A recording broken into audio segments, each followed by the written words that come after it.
Hello and welcome to episode 68 of The Eldritch Podblast. I'm Margaret. I'm Jack. Hello. Hello. Let's see who can say hello for the longest. Hello. I'm still going.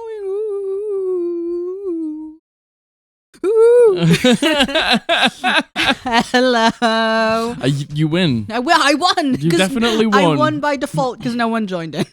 Well, I don't know. Because no one tried. Did you watch everyone join in? Watch this be like a worldwide howling? You know that thing where it's like if everyone jumps at the same time, the world will collapse. I don't know, do something. Implode. It's like if everyone howls hello at the same time. Everyone from the Eldritch Podblast jumps right now. Right now. Go on.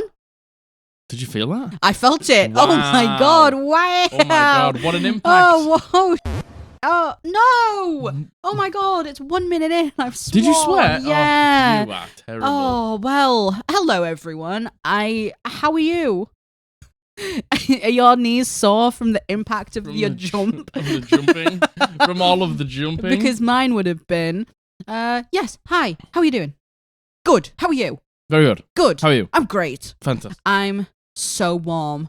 It is so hot. I realised that for this whole summer, all I've said is, "Oh my god, it's so warm." The thing is, right? It's just turned September, and I was like, oh, finally, it's a over. respite from the heat. Yeah. And I've looked at the weather forecast. The entire week is blisteringly Yeah, hot. it's so hot. It's so warm. August, it's so warm. July, they were just rainy. Yeah. It was rainy and miserable now and grey. it's summer, and I'm absolutely sweating. And like- listen, our back garden is right there, Yeah. like literally behind us, and we would normally have the door open, but our neighbours are in the garden right now, and I listen. I'm not ready for them to hear this because they would. Podblast line? And they're not like that. That's not what our neighbors. That's not what our neighbors are like. But I just Yeah. don't want to have to explain it to anyone. Yeah. Actually, so yes.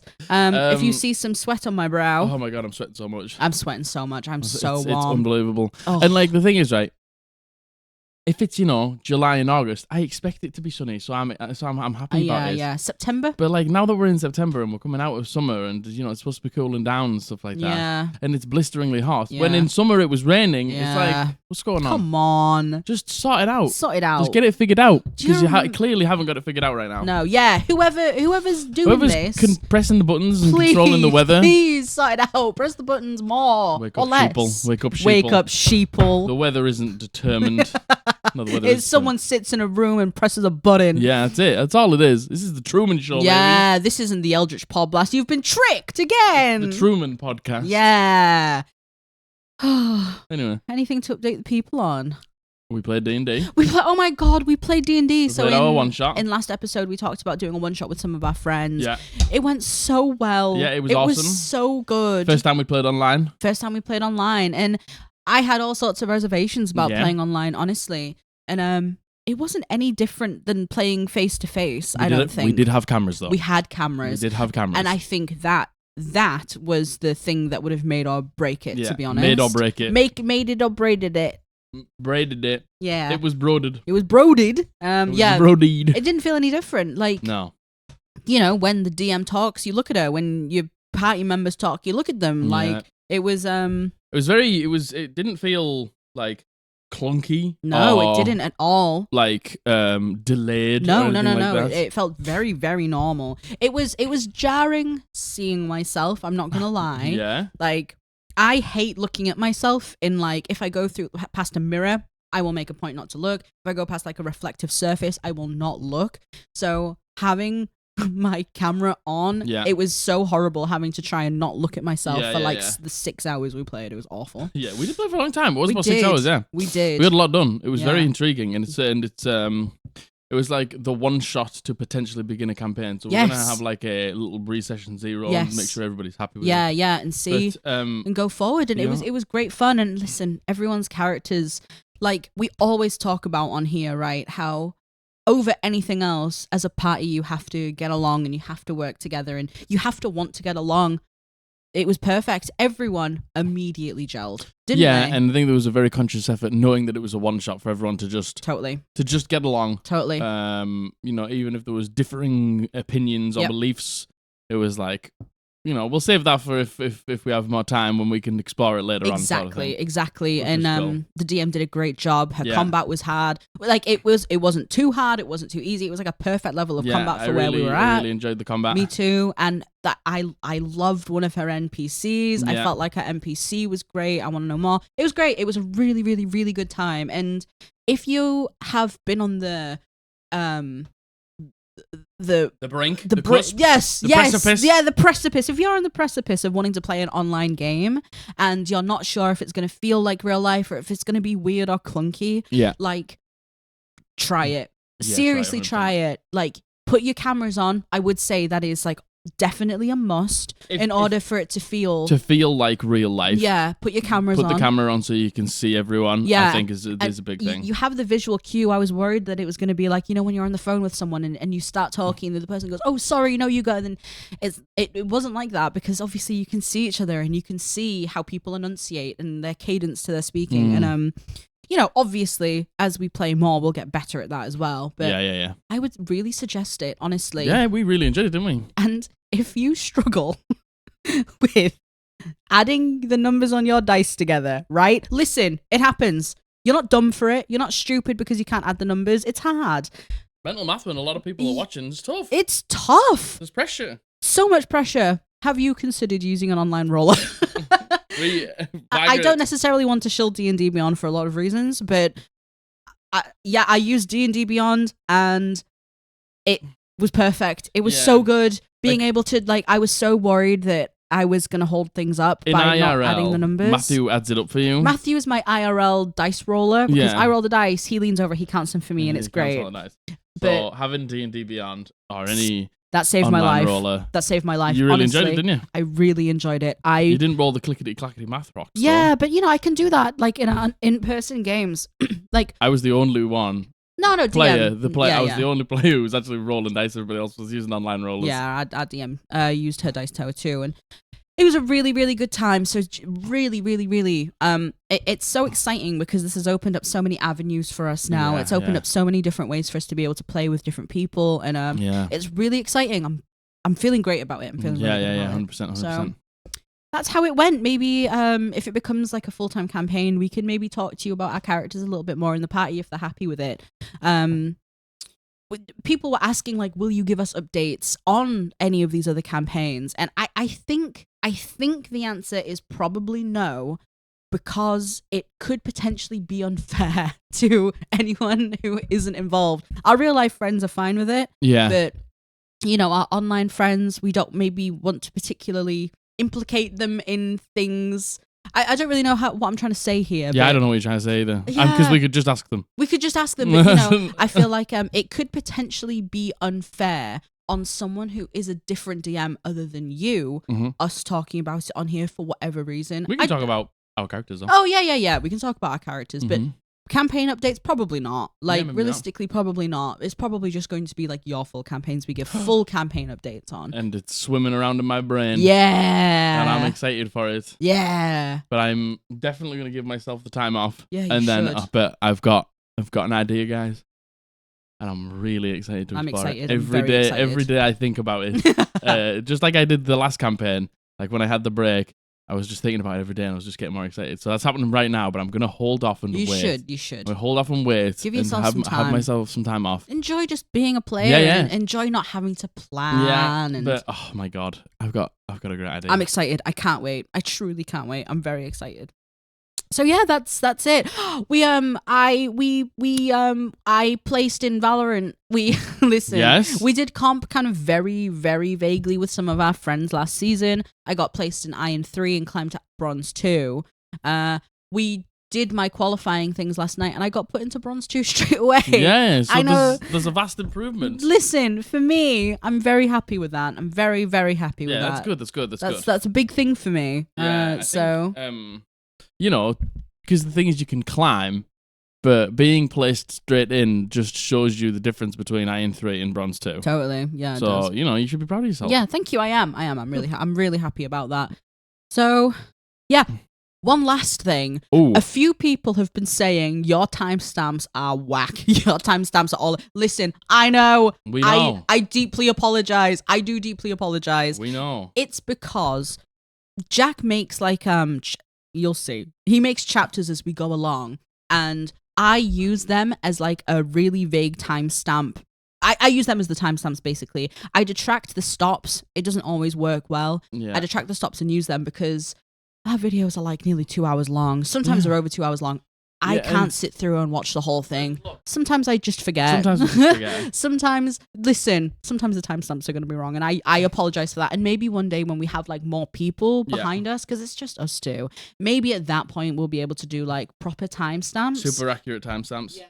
So that's it. That's it. The timestamps are what the timestamps are, and we'll try our best. Yeah. But we promise nothing. No. Nothing, actually. We promise absolutely nothing. So, shall we get into well, I'm sorry, there's a lot of things actually. Yeah, we need to announce today. the winner of the Homebrew challenge. We do, and we have some not fan art. It's not fan art. It's I entered a giveaway. You may know of an artist, most popular on Twitter, called Myrmidia. Her art is absolutely beautiful, so gorgeous. And like a little while ago, she did a giveaway. I think it was like reaching like a milestone giveaway, and of course I entered. And I was so graciously, I was lucky enough to be one of the chosen people who got some art done in the giveaway. And I like one of those moments where I keeled over and died, and I'm sure I ran into the room being like, I won the giveaway. And I'm pretty sure I've never won a giveaway in my life. Neither have I. Honestly, neither have I. No, and neither have I. I bet you none of you have either. You know what? No. There was one time where I thought I'd won.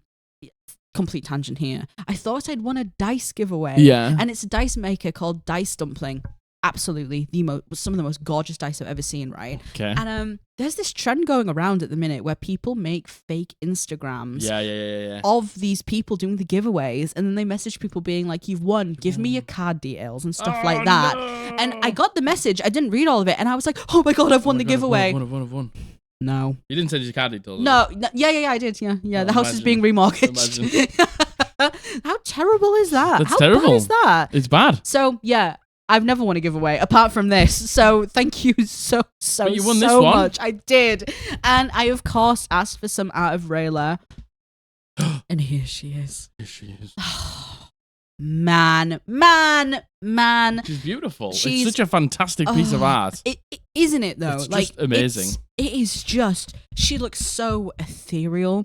She looks so perfect. It's like the backlighting. It's like the detail in the things, like the like the teeth on the front of the cowl, and like the earrings, and she's just absolutely so beautiful. Amazing. She looks absolutely. It's such a great piece of art. So what was the amazing. Name? Myrmidia. Yeah. Myrmidia. Like the mermaid. So I don't know that. But honestly, again, I'm aware that this isn't fan art, but it is art of Reyla, and I wanted to show, and I know Myrmidia is a viewer of the Podblast as well. Thank you, Myrmidia. Thank you so much. Yeah, thank you so much for drawing Reyla. It's first of all beautiful and stunning, amazing. Absolutely stunning. Second of all, go check out Myrmidia. Oh my god, please! If you haven't already, do. I'm absolutely sure. 100%. I'm certain some of you will know who she is. If you want some fucking unreal fan art, gorgeous, of your character. Absolutely stunning, absolutely gorgeous. Thank you so much. Thank you so much. Thank you so much. And that's it. Thank you. So that's it. Now, shall we get into the dumplings of it? The dumplings of it. The meaty center of the dumplings. Oh my goodness! Yeah. Yep. Anything else? No. That's quite enough. Actually, that was the chewy bun of the outside. Now we're getting into the meat and the juices of the dumpling. Okay, so this is the Homebrew Challenge runner-ups and winner for the Corrupted Monster, which is the last in the Corrupted theme. Yes. How did we all feel about having the three themes? The three challenges within a theme. Much better. Much better. You know, it felt like it went so much faster for us too. The necklace next week? Yes, it is. Yes, you have until Monday. We currently have another one up for the new theme of Fae. Get your submissions in now. Do it! In the Discord. Yeah! There is no hard rules apart from please keep it to one Discord message length. Yeah. and go ahead and create a Fae necklace for us. Tell me the law. It doesn't even have to be a magical item. Yeah. Tell me the crack. Yeah, and then the winner will be read out at some point. 2 weeks today. 2 weeks today. 2 weeks today. Yeah. Exactly. Yeah. 2 weeks Thursday. So. Got a big brain. As usual. Because you got a big head. You do have a big head. I do have a big head. You do have a really, really big head. I have a big head. Sometimes we have to switch headphones because his are really noise cancelling, and sometimes I can't handle like all the noise that my headphones do. And you have to have yours like maxed out. I mean, I don't. It's like I can. No, this isn't just excuses. If they're not. So, does anybody else do this thing? Go on. If you've got headphones, and yes, I have a big head, so I have to crack them out a little bit. But if they've got like sliders, like on either side, if they're like 1 or 2 off the max, I can't have them uneven. So sometimes I like to just put them at max because then I know that they're even on both sides. They're too big. They're too big. Like, look. Yeah, no, fair enough. I like the. Bibby, look, I've got a big head, I know. But the thing is, Margaret has a tiny head. Tiny head. I have a pea head. I have a minuscule head. So you have like 2 ends of the spectrum. Yeah, we have a large head. There's a normal, there's an average sized head in the middle. It's probably you. You're the average sized head. No, your head's tiny. And it's also humongous. And also massive. It's swollen from all the blood. Yeah. And sorry. the massive brain. Massive brain. Humongous brain. Yes. Huge-mongous. Big. Huge-mongous brain. Huge-mongous brain. What were we saying? I don't know. How did we get onto that? Oh no, we're doing the Homebrew challenge. But how did we get onto that? I don't know. I really don't know. You do have a big head, though. Thank you. Yeah. It's because of all of the brain. So, yes. As usual, we're going to be doing 2 runners-up, and we're going to do the winner. Yeah. The runners-up are in no order, even though I will say number 1 and number 2. Please ignore me. There's no order. There is no order here. Shall we just get into it? This is chaos personified. It is. I feel like we've been all over the place so far. No, I think this has been concise. Oh. Professional podcast. Jack, you're going to have to make a timestamp with that. That was too loud. Nah. I want it raw. You're going to kill them off. You're going to... I'll do it on the mic. Some of that pressure in their brain. that you're going to kill them off. Just blows up. So, seriously, make a note of that. That was too loud. Thank you. Yeah. Loud. Loud. Simply loud. So. And you wonder why the timestamps are bad. When my note is loud. Just loud. All right. So, this first runner-up. No order, but it's the first runner-up we're reading. And then, again, I read through them all yesterday. I've picked these. These are by my hand. Yes. As Margaret planned episode, and I must say, a lot of them were very, very good. I read them like as they come through, so I've read all of them. But I picked them. Yeah. But they were fantastic. Your so submissions good. were amazing. You're all beautiful and creative. It's so interesting how differently. I say it every time. How differently you do things. Some had too. stat blocks. Some weren't even too fussed on stat blocks. They were just mentioning some attacks that they had. Maybe it was very, very good. It was very good. You're very clever. You're so clever. You're so clever. All of you together. You're like clever. You're smart, aren't you? It's the humongous brain. It's because you got a massive head. That's what I say. So this first runner up. This has been sent in by Wiltop, and his pronouns are he, they. Thank you, Wiltop, for your homebrew challenge. Thank you so much. And then socials just say, check out my abandoned Twitch and YouTube channels. If I recall correctly, it's wiltop.tv. I could be completely wrong. There isn't anything left in here. I'll find out. There's nothing left. I've got nothing left. So the monster name is the Jaundiced, and consent for use by others. You would do me a great honor by using this. And stats, I don't know, come up with something that will challenge your party. I can't do everything for you. Here. Well said, Wiltop. Here. So the description and law. There is a trigger warning for possessive/jealous relationships. It is said that a soul is too large to inhabit a single mortal vessel, but all souls deserve the chance to experience the dizzying heights and treacherous lows of life. And so a soul is divided in 2 and sent out to live 2 separate lives in 2 bodies. 2 lives spent yearning for their destiny, their soulmate, the other missing half of their soul. There is no power more pure and true than that of finding your one true love.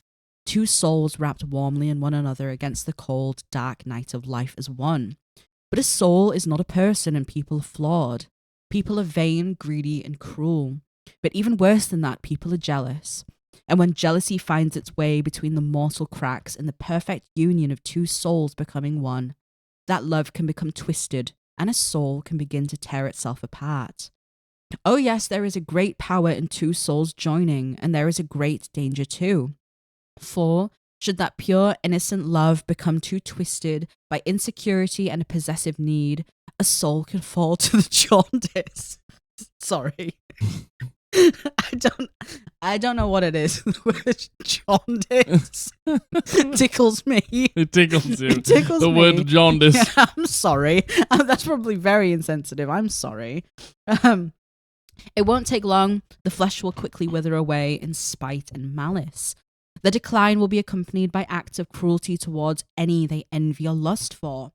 And finally, once their corrupted and broken heart withers away to nothing, they are transformed. The jaundiced dwell in the dark places, for they cannot stand the purity of the light. Outwardly, they appear as unrealistically idealized versions of the soulmate they so desire in life, and they will spend long hours, days, or months staring into any reflection. Should anyone see this visage, the jaundiced will jealously lash out and kill the person, for the visage of their love belongs to them and them alone. And when they do strike out with all their possessive jealousy, their true form will be revealed. A haggard form of twisted limbs and dark rotting flesh around an unsettlingly dark cavernous hole in the center of their chest where a heart once dwelled.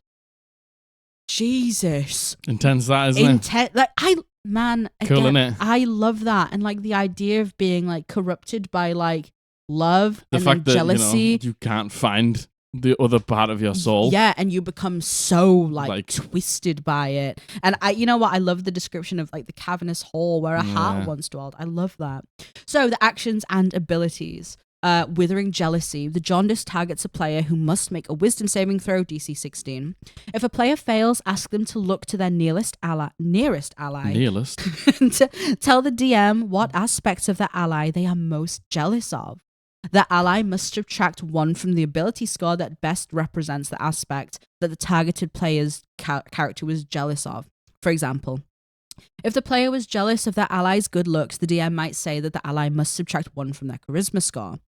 Ability scores return once the creature is killed or if the curse is removed with an appropriate spell, or if an ally shows the targeted player any form of love, affection, or care. This last method will also deal the jaundiced 1d8 psychic damage as they rage with jealousy, and the jaundiced can use this ability once per turn. How cool is that? Cool, isn't it? How cool is that? Very cool. Like, the idea that it's like, listen, you would have to trust your players to be like, yeah, oh no, I'm so jealous of their big brain. Their massive head. I'm so jealous of your massive head. When, they're a barbarian and intelligence. Yeah. But yeah, I love that. That's even more dangerous. I love that. If you go for a barbarian who's got low intelligence and you decrease it from like 6 to 5, it's only you're 5 rounds away from dying. Sadly. I love that. I think, and the idea that if you show any care and affection towards the person who has been afflicted by this, it hurts the jaundiced as well. I love that. Cool. I think that is clever. So cool. It's clever. It's creative. I would have never thought of something like this. Well, yeah, but that's why we're all. That's the point, right? That's why we're individuals. Yeah, it is. I think that is so wonderful. That is so great, so smart. Listen, I'm a sucker for the lore. I'm a sucker for I'm a sucker for the story. I'm a sucker for the story, and I really, really, really love the lore and the story. And I like the ability as well. Yeah, I like the ability. It doesn't have to be like a breakdown of every attack or something like that. It's just like, this is the special thing that it has. Every monster has like a special thing. It could also just have like a claw attack as well. But once per turn, it gets to use its fucking, what was it called? The jaundiced. No, the ability. Sorry. Withering jealousy. Withering jealousy. I love that. I love the idea of being corrupted by jealousy and corrupted by like a possessiveness. I love that. It's cool. It's just so creative. It's so clever. Again, I would have never thought of that. I would have never heard corrupted monster and thought massive that. head of yours, Oh, Wiltop, thank you so much. Wiltop and their big brain. Thank you. Big brain big Wiltop. Fucking brain. Thank you so much. So this next one, this is the second runner-up, and this has been sent in by Greedy Goblin, and his pronouns are he, him. Well done, Greedy Goblin. Thank you so much. It's so nice to see, like, we do, like, this is what, fucking Homebrew Challenge 7, and every time there's new people. There is. Every time we do, you know, because people, you know, this is probably a good DM thing. Yeah. Oh my God, 100%. That maybe some forever players wouldn't be too interested in, but it's just so like a creative exercise. Yeah, it's so good to see new names. Yes, thank you so much. Truly, thank you so much. So, in the AIDS. In the what? Did you say in the AIDS? I did. No. I didn't mean to say that. In the AIDS. No, Margaret, edit it out. Okay. In the age of legends, Aggie. in the Aggie of legends, when mighty dwarves chewed through the earth and stone like butter, they raised fortresses, whole towns with streets in the dark beneath a stone sky. They delved deeply and greedily, seeking out all the treasures that the earth could give them. You know what? The word, I'm assuming it says greedily, right? But the G's missed off the front. And it says readily. And I was like, this either means greedily or readily, right? But I read readily. Greedy Goblin? Is that what they call Greedy Goblin? Yeah. She's calling you out. No. She's calling you the fuck out. No.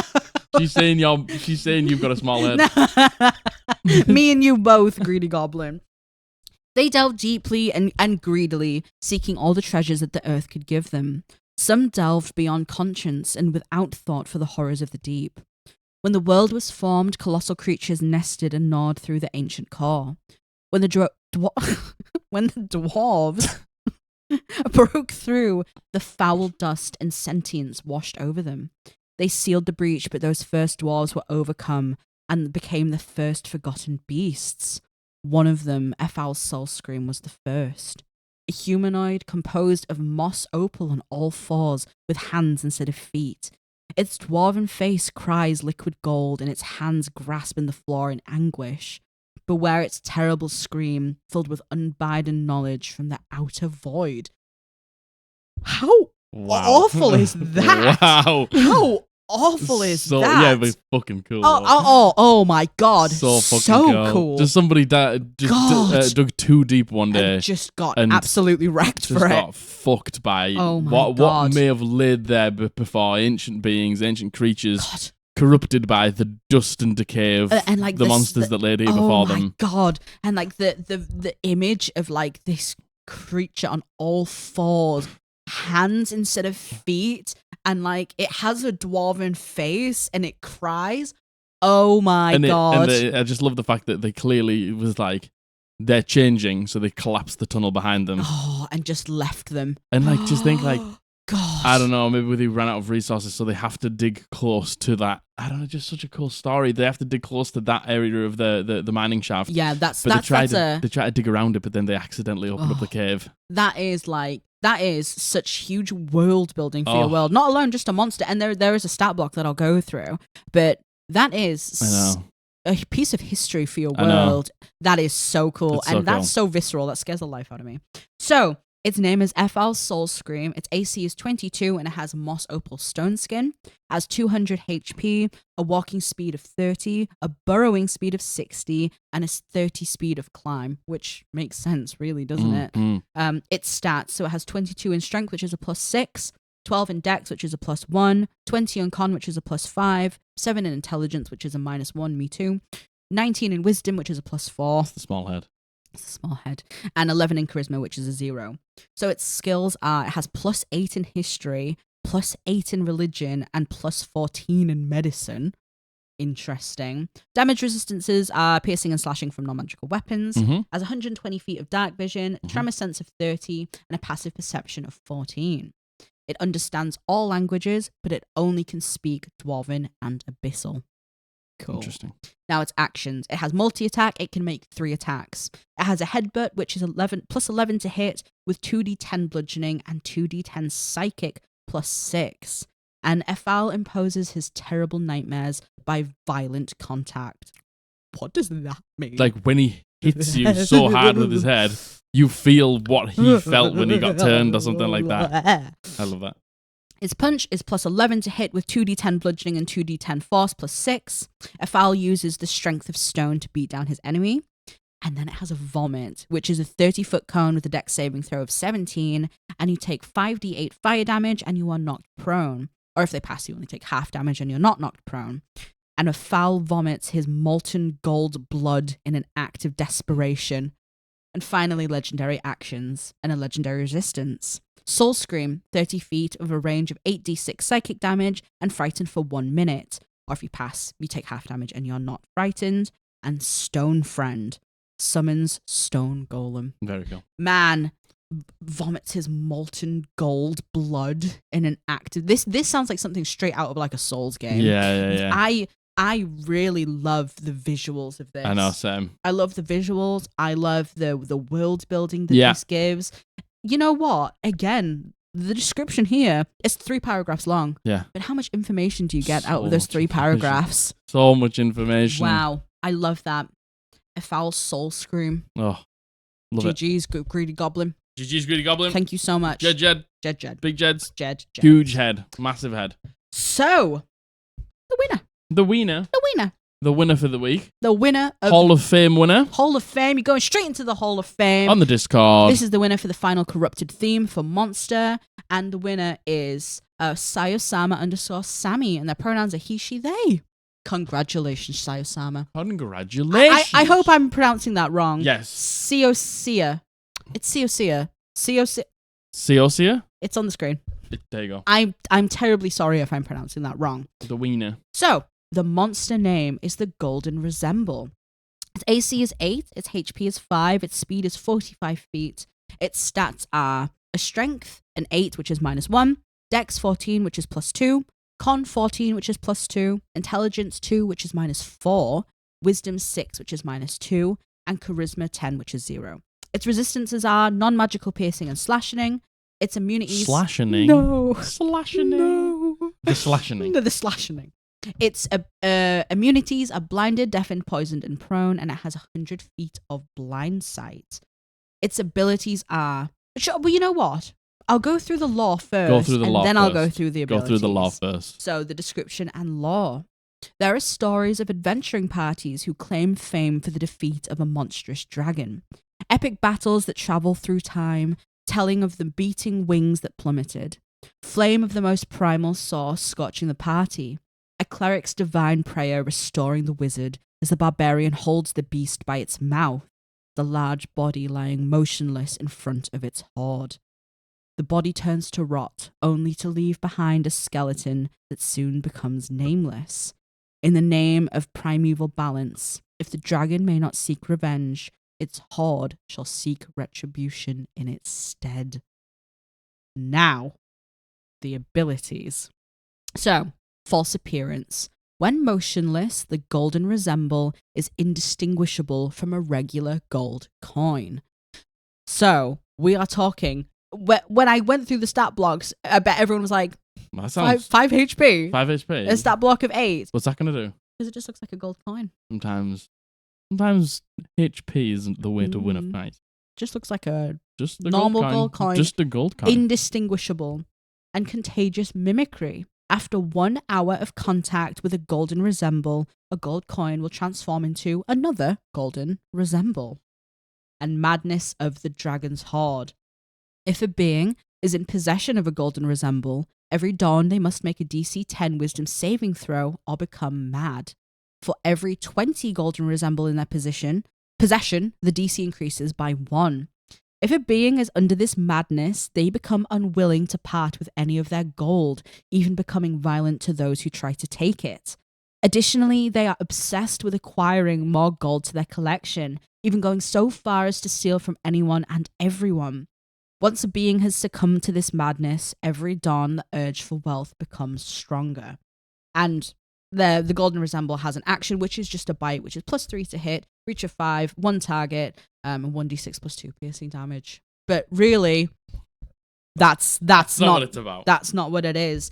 I love the idea of as you say, you hear the stories of all these dragons being slain. That's why you played Dungeons and Dragons, to slay the big dragon, right?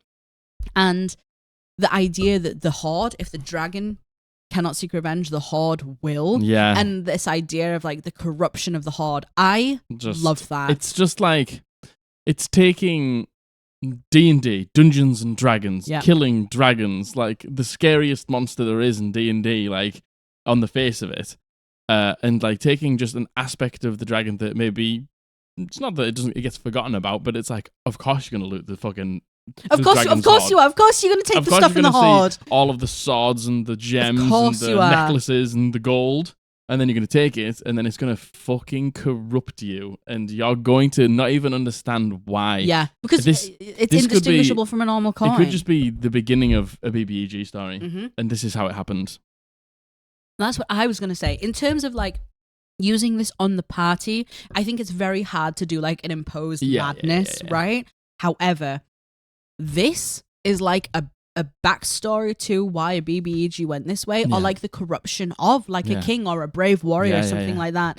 I just think that is as the city fell into ruin. So cool. The mighty king that slayed the dragon lost his mind like quickly after, but nobody knew why. Yeah. And it's like, if you're in possession, for every 20 in your possession, and let's face it, you're going to take everything. But the thing is, even if you took one every day, within after 1 hour, a day, after 1 hour of contact, it will turn into another. And then after the next hour, because there's two of them, that's 4. And it's the idea of like, you get it and you're like, oh my God, I'm rich. Oh my God, this magical thing is multiplying and there's more and more, and you would hoard it more and more. Not multiplying. No, but you would transform into another golden resemble. Oh. It just transforms golden pieces into golden resembles. Oh. So you're not getting more. You put 1 gold piece in your pouch of gold coins, and then it poisons the rest of the gold coins. Oh my God. I read that so wrong. Yeah, but, I love that so much more.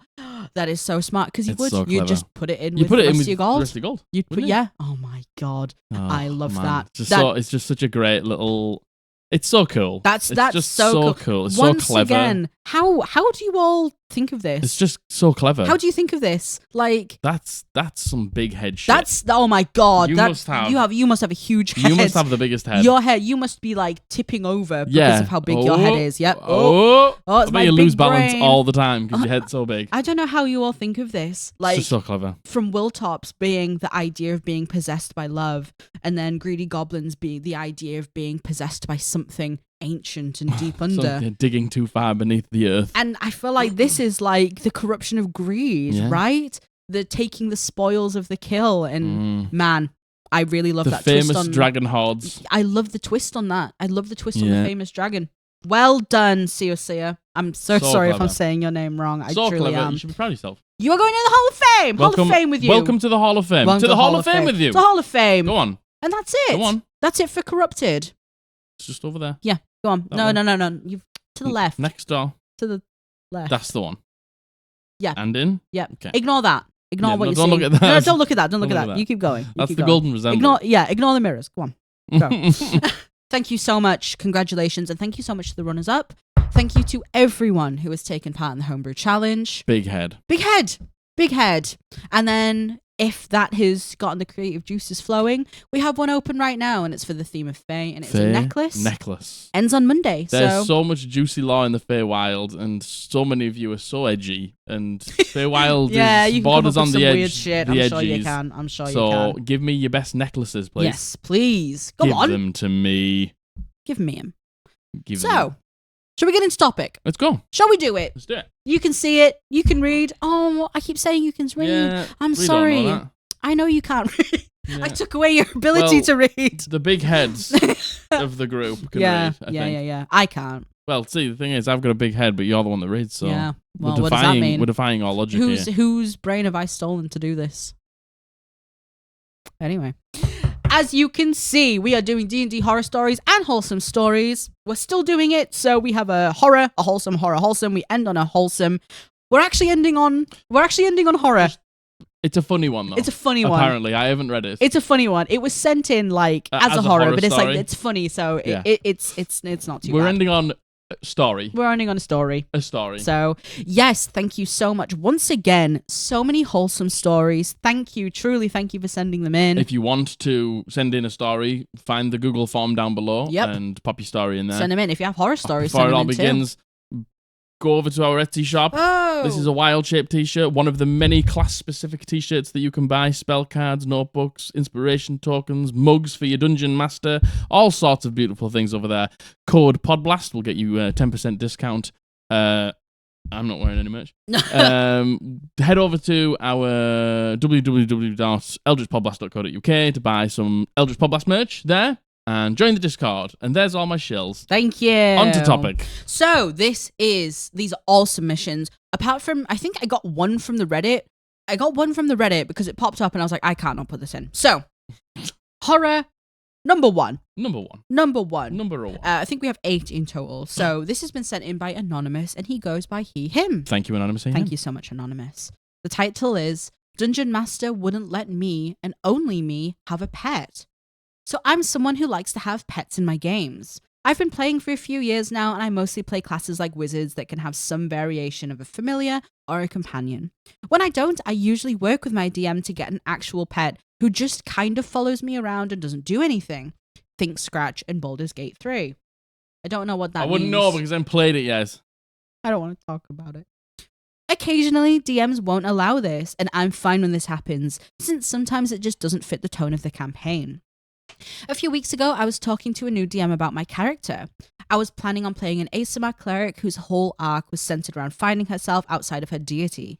Obviously, clerics can't have familiars, so I asked my DM for a pet dog. He said that no, there was no way I could keep a regular dog alive in a fantasy world as an adventurer, and that was that. It's also important to mention that I am autistic. All the characters I play are autistic, and I'm not shy about it either. I made art of Azira, the character I was planning on playing, with a rainbow infinity pin and mentioned multiple times that she was autistic, although the wording for that diagnosis doesn't exist in our game yet. Normalize having neurodivergent characters in your games. Yeah. Normalize that. Yeah. And I know that is a hot take. I know so many people are like, why'd you have to... No. I know gatekeepers are like, why'd you have to bring that into the game? Because it's who we are as people. Because we want to? Yeah, because do I need any other reason? Do I need any other reason to do anything? Because I want to? And my character is like a self-representation of me and I want to see myself in these games. Do it. Or you could go the other way and be like, I don't want to... normalize. Doing what you want. If you want to represent yourself, if you want to be as far away from yourself as possible, do it. Yeah. If you want to see yourself in the game, if you're queer, if you are neurodivergent, anything about yourself that you want to see, do it. If you want to do it, do it. And don't. If your dungeon master says, well, that doesn't exist in my world, then just say, then I don't want to play any fun game. Boo. Normalize that. Normalize. During the first session, our fighter introduced us to his pet rabbit who travelled with him. Interesting. I didn't say anything at the time, but later asked my DM why he allowed our fighter to have a pet and not me. He told me that as an autistic adventurer, it was a miracle that I had kept myself alive. Oh my and there was fucking God. There was no way I'd be able to keep an animal. My special interest is bird care, and I currently have 2 cockatiels named Vex and Vax for those wondering. I was wondering. I was obviously taken aback by this comment, and I left the group shortly after. Good. The rest of the party have been asking me why I left, and I'm not sure what to do, honestly. Fucking out this motherfucker straight away. I'm furious and hurt, and I blocked the DM on everything. Thankfully, this hasn't put me off D&D, and I've just joined another game. Well done. My God, what? Because you're neurodivergent, it's a miracle that you... A miracle you can keep yourself alive. Are you for real? I tell me you don't understand anything about neurodivergency without telling me you don't understand anything. I'm fucking sick of this rhetoric that being neurodivergent or disabled in any way means that you are less capable as a human being. Yes, of course, there's going to be difficulties in your life, things that are going to be harder for you. But to boil it down to miracle, you can keep yourself alive. A miracle. Let alone an animal. Ooh, that's the most ableist bullshit I've ever heard in my life. Asshole. What a prick. What a fucking asshole. What a total loser. The thing is, right?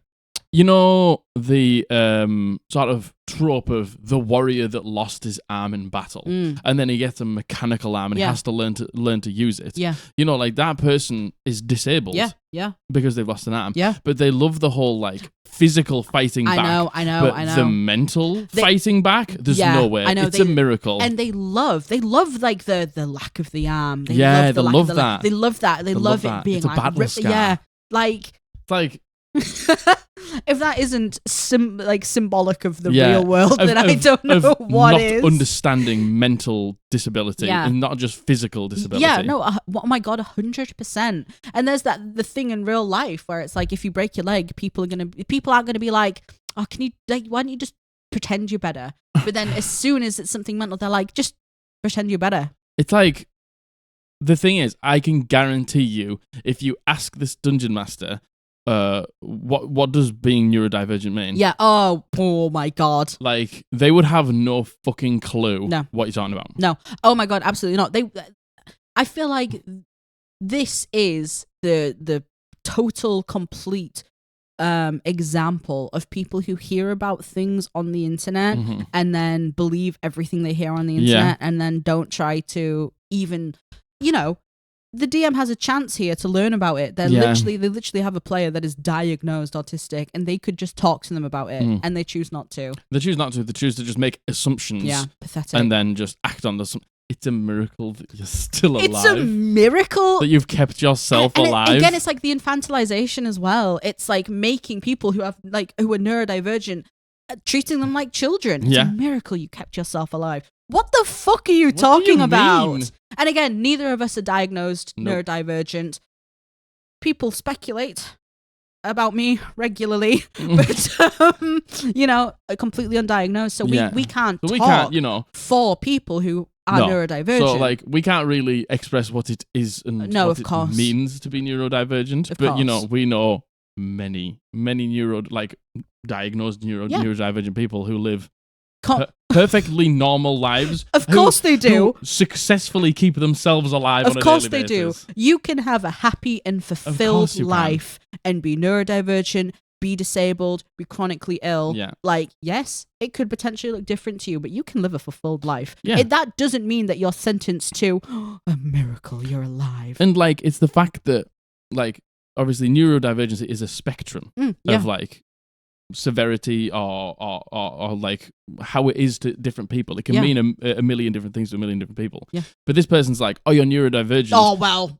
It's a struggle. It's like in the bin. Like you clearly have no idea what the spectrum is. Pathetic. Like it's unbelievable the assumptions that you are making. And to get away from that, imagine also being the DM, right? Who has said, no, you can't have a pet, and then sit at the table as the fighter goes, here's my pet. I'm a fighter and here's my pet. And I bet you the person was like, What? Yeah. Anonymous, you have every right to be furious. You have every right to be hurt. You got yourself out of there. Perfect decision. Oh my god, 100%. And honestly, I would tell the party. They obviously want to know. They're obviously wondering why. I would tell them. Like, I would tell them. And it's not just like causing drama. No, it's like this person is like, if you act like a fool and you act like an idiot, you should at least be fucking called out for it. Well, yeah, and if you're going to be offensive and rude, like that's incredibly offensive. Like unbelievably offensive. It isn't drama standing up for yourself when someone is being rude to you and someone is being offensive to you and someone is saying something that's factually wrong. There's nothing wrong in that. So I if it were me, you better believe I'm going to say it. I'm going to say it to the rest of the party. You better believe it. But you could be a better person than us, OP. Sorry, we had to clap out. You could be a better person than us, OP. And that's that. And that's the thing, like Margaret was saying, like, yeah, 100%. If it was me and somebody had done something like this to me, and the rest of the players were like, why did you leave? 100% I'm telling them. Oh my god, 100%. 100% I'm telling them why. Oh my god, easy. Easy money. Easy money. I'm so sorry, OP. I am so glad that you found a new game. I'm so glad that you found a new game. Yep. And, if you don't want the drama, I understand why. But if you do want to tell the other players, do it. What a miracle that you're alive, huh? What a miracle. What a miracle. Fucking idiot. What an idiot. Thank you for your submission, OP. I'm sorry about that. OP. Okay, this is our next wholesome one. Oh, God, let's sage that. Let's sage that. Sage. And you know what? This is also on the topic of pets. So. Man. And do you want to know what? It's such a common thing. People wanting pets in D&D. I've played with many people who want pets in D&D. It's very common. Interesting. Say no more. Say no more. So, this next one, this is our wholesome one. Mm-hmm. I'm so sorry, I haven't put down like the credit or the pronouns here. I will put them in the description below. I'll put them in the credits. I'm so sorry, I must have just pasted this over it. So, the title is Our DM refused to let the party cat die. Okay. You know that meme about how dads never want cats and they end up best friends? Mm-hmm. That's basically what happened here. So our DM never intended for us to get pets because he thought they were too confusing to keep track of unless they were companions or familiars. Unfortunately for him, and fortunately for us, a few well-timed natural 20s led our party to adopting an ugly, scraggly cat we found in a tavern. Dear. We named her Gonorrhea. Oh, no. Because our DM said she looked like she had every disease, but we call her Rhea. Rhea. Rhea. When we first adopted her, our DM made it very clear that she had no more plot armor than the rest of us. His exact words were, "I'm not pulling a sprinkle here," which I thought was funny. And for the first few sessions, we were very good about remembering to put Rhea down during combat and hide her away. Mm-hmm. Unfortunately, we forgot to mention that we left her in a cart once during a battle. The DM then decided that we could retcon that she'd just run off on her own, but only this one time. Then one time became 2. Interesting. Then 3. And then eventually Rhea magically just disappeared from every situation. Our DM ended up getting a custom mini of her when we were still using cardboard cutouts, and none of us cared. Rhea became the mascot of the party, living to the end of the game despite the DM's initial insistence that she wouldn't. And our new party and our new game just came across her, despite this game taking place almost 3 decades later. It's a multiverse. It's a multiverse. Oh, Rhea. Gonorrhea. I love it's exactly the meme. It's exactly the meme of the dad being like, "We're not getting a pet. We're not getting the dog." No. And then if we're getting the dog, 2 you're months taking later, care and then of it's just the dad and the dog on the settee together, holding each other and feeding each other, cuddling and just stroking, and they're looking longingly into each other's eyes. And I just like how it went from like, nope, she's got no plot armor, she's gonna die. She's gonna die. She ain't sprinkled. Yep. Don't you worry about that. And then the one time, DM's like, we'll say she ran away. It's fine. It's okay this time, but it's not happening again. Okay. Then, everyone clear. To come with a mini. One day just to come with a mini of it. Look what I got. I love that. It's See, so cute. Isn't it so funny how humans like on a mass scale, even in game, they want the little cat. They want the little cat. They want the friend. They want the mascot. And they don't want to hurt the cat. And now it's turned up in the second campaign. I love that. I love that. I think that is just a wonderful that speaks wonderfully to human kindness, I think, and then the companionship. I love that. I love it. Thank you so much. I'm so very sorry that I haven't written down your credit. We'll have put it on the screen when the submission came. What a wonderful story. Thank you so much, OP, for sending that in. So, this is horror story number 2. Boo. We're back here again. Boo. We're back, and this one sucks. Oh god, this one really sucks. Okay. So this one has actually been sent in by Myrmidia or Myr. I'm okay with my name being, and then she goes by she, they. Okay. I promise this wasn't intentional. I just came across this one as we put in the art that she did. Thank you Reyla. for the art, Myrmidia, and also thank you for your submission Truly, to the Podblast. Thank you so much. So hello, I'm Myrmidia or Myr like mermaid, and I go by she, they. Thank you. There are potential triggers here for misogyny and fat phobia. Yeah. Whoop, whoop, whoop. Should I tell them about the comment that was left? Yeah. Oh my god. So, we don't get many hate comments. Well, we don't get any hate comments on YouTube. Especially on YouTube. And really on TikTok, it's sparing. Yeah. It's sparing. Yeah. But we got our first hate comment on YouTube. Like true hate comment by the way. Hatred. Obviously watched the content and was like, I need to say something. I need to say something really horrible. I need to say something awful here. told us that we both should go to the doctors for, I don't know, some diet pills maybe. Yeah. Because we are clearly both 3 times over the recommended BMI for our age and height. Listen, maybe. Right, first of all, what the fuck does that have to do with anything? Literally none of your business. First of all, you have no idea how tall I am. True, you could be 4'1". Could be 4'1". They would never know. I could be 6'5". He's not. I wish I was 6'5". You have no idea who I am. Yeah, the thing is, we obviously said something that like upset them. Maybe. Yeah, probably said that.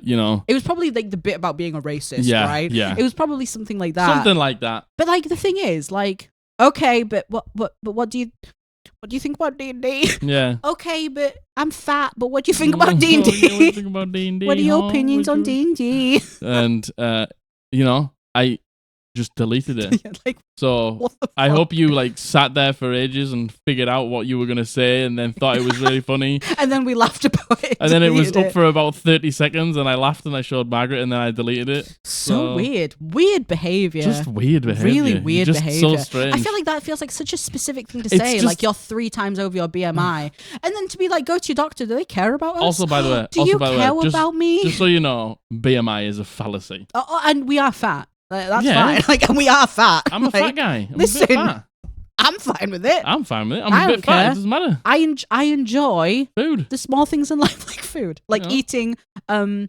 whole packet of Oreos to myself. Yeah. A whole tub of Ben & Jerry's to myself. But yeah, BMI is a lie. When I was stick thin, like really thin. Yeah. It still told me I was obese. Because of your height? Because of my height. Because he's 4'1". I'm 4'1". He's 4'1". Did you not know? Anyway, sorry. So, yes, this horror story, Myrmidia, the trigger warnings, misogyny and fat phobia. There we go. If you don't like it, there's a timestamp to somewhere below. You can click on that. And it'll be wrong because I did it. So for a long time, I firmly believed that D&D is a cringe game, a belief solidified by my first session ever. No! My partner at the time played D&D online. After seeing him laughing and having fun, I asked if I could join. He was super hesitant, and his reaction was not at all what I expected. But he did eventually point me towards his DM, who then proceeded to leave me on red for ages, but then eventually gave me a date. I can't explain to you why I ignored the red flags, but I showed up on game night. Mind you, I did not have a character, and I did not know where to read up the rules. I just thought maybe they would give you a character during the session. Mm-hmm. I mean, if you haven't been told otherwise, why would you think anything else? This is the thing, like you hear D&D and it's a game, and you go, oh, sound, yeah, I'll turn up. Yeah, you don't know. Of course you don't know. How the fuck are you supposed to know? Of course you don't know. I joined a voice call consisting of 8 men who all grew very silent. Without introducing me, the DM clears his throat and tells me, "You're currently asleep in a room inside this inn, and with that, you are incapable of taking actions until someone knocks at the door." Okay, cool. They'll come knocking, right? Right.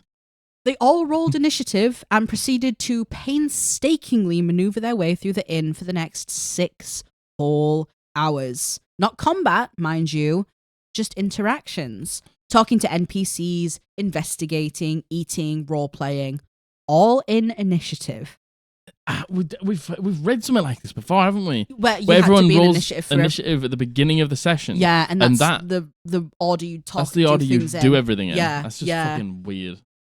I was just sat there every round, unable to participate because I was asleep. Growing increasingly frustrated when I realized they were actively avoiding my room. When I asked out of character why nobody would knock, a player dismissively said, "You're not allowed to talk, you're asleep, woman." Cue everyone laughing and snickering, including my partner. Wow.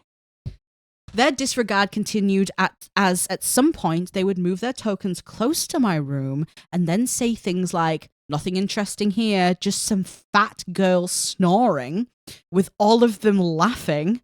I started to get emotional, but when I tried to speak up, the DM literally muted my voice and stated angrily that I couldn't take a joke and that I am a classic metagaming female who doesn't get real D&D, and that's why females aren't allowed at his table. From there... But she is at your table. Because you invited her. Because you invited her. Why did you invite her? You invited her. If you didn't want her to play, why did you invite her? You invited her. You literally... She's at your table. She's at your table because you invited her. Because you invited her. So why is she there if she's not allowed? And then also to be like, typical meta... By the way, anyone who calls you a female, get the fuck out of there. Get the fuck out of there. Typical female. Typical metagaming female. Females, you females and your metagaming. Who doesn't and get... your fatness. and your fat snoring. And you're 3 times over the natural BMI. But who doesn't get real D&D? It's like, have you tried to teach her? Yeah. Have you tried to teach her how to play real D&D? All, she doesn't have a character. Yeah. Because you didn't give her one. You didn't give her any rules. And she's in a room, unable to take any actions arbitrarily because you say so. Because you told her to. Yeah. What is wrong with these fucking horrible nerds? I don't know. I don't fucking know. I don't know. I don't know. Like, I don't know. There's so many of them. I don't know. Like, what makes you think that females can't play Dungeons and Dragons? Like, what is it in your brain that thinks that they can't do things? Females. You know that, you know... fucking female. Whenever I hear someone refer to them as females, I just hear Andrew Tate's fucking nasty little voice. There is a bit more. Go on. Sorry. From there, the DM and players proceeded to ignore me for the rest of the game, with me sitting there in tears, completely stunned and overwhelmed by the experience. I'm hoping for something at the end of the story. While my partner told me that it was my fault I wasn't allowed back because I ruined their vibe. Needless to say, I dumped the game immediately, and then the man very shortly after. Good, because that guy's a fucking asshole. It took me over 5 years to grow to warm to the idea of trying D&D again, but I am really glad I did. Thanks to my current long-term partner, I discovered Critical Role and realized you have session zeros, create vibrant characters and worlds together, and are super excited for new players. And don't play an initiative like that, and in brackets, LOL. Who the fuck plays the whole session in initiative? I've now been part of many rich and deeply emotional campaigns for many years, and I wouldn't trade any of them for the world. Fantastic. Jesus Christ. At least there's a silver lining, right? I just, when I hear this fucking bullshit, I'm like, how could anybody want to come back and play? Oh my God. How could you? Especially as a woman, when, let's face it, outwardly, and I'm only saying outwardly, it looks like D&D is mainly a male game. Yeah, outwardly. Yeah. Like, it looks like that. It's honestly, it's like any form of game, honestly. And it's like Valorant. We went into a game the other day and everyone was saying hello, and Margaret said hello, and this guy literally said, "A female, what the fuck?" And he went, ew, ew, ew. It's like, what are you doing? And you know what? I was like, I said this last night.